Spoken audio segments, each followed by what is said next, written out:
As soon as Jack got into the cab, the driver told him that it was a sharing cab, and he would have to wait for 2 more passengers. Just then, he noticed that his phone only had a 5% charge left. He asked the driver for a charger. Meanwhile, the second passenger arrived and sat down. To his surprise, it was his supervisor. Jack immediately moved aside and made room for him. As soon as the supervisor sat, he also mentioned that his phone was low on charge. Compelled by the situation, Jack gave his charger to him, even though his phone actually still had a 65% charge. However, Jack couldn't muster up the courage to say anything. After a while, the supervisor got annoyed and asked the driver, "Why isn't the car moving yet?" The driver replied that they were waiting for the last passenger. Hearing this, the supervisor started talking big. Shortly after, the third passenger arrived. Seeing him, both of their jaws dropped. It was the CEO of their company. Jack and the supervisor immediately adjusted their seats and gave the most comfortable spot to the boss. On the way, the CEO asked for a charger.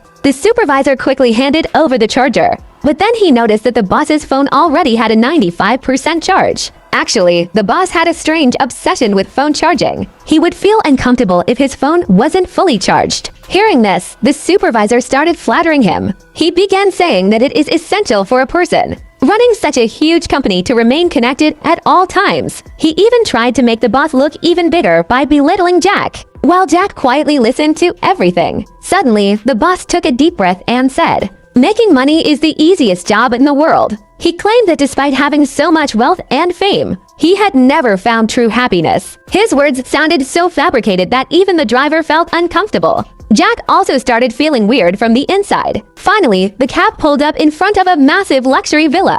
Both the supervisor and the boss were surprised. They thought that the driver might have made a mistake by stopping in front of such an expensive house. But the next moment, Jack opened the door, got out, and walked straight into the house. Only then did the boss realize that the guy he thought was just an ordinary employee was actually wealthier than he was.